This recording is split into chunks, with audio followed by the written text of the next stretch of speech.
Mariing pinabulaanan ng Philippine National Police ang isang kumakalat na peke at mapanlinlang na Facebook post na nagsasabing hinihimok umano ni Police Lieutenant General Jose Melencio C. Nartates Jr., ang kasalukuyang acting chief ng PNP, ang mga kasapi ng pulisya, militar at iba pang uniform personnel na suwayin ang mga legal na utos ng Pangulo ng Pilipinas. Ayon sa PNP, walang katotohanan at pawang kasinungalingan ang mga pahayag na ito. Itinuturing itong malisyosong disinformation na layuning magasik ng kalituhan, pagkawatak-watak at sirain ang kredibilidad ng institusyon.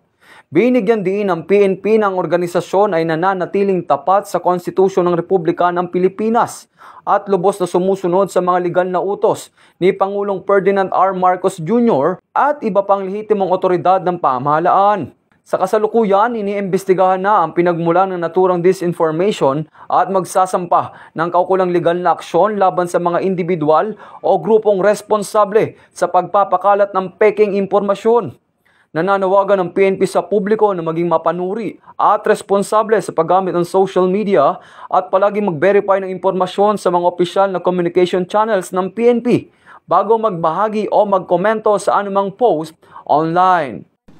Ayon po sa report ng CIDG at na Anti-Cybercrime Group na si General Yang, na take down na po yung post at na-identify na po yung nagpagawa ng disinformation.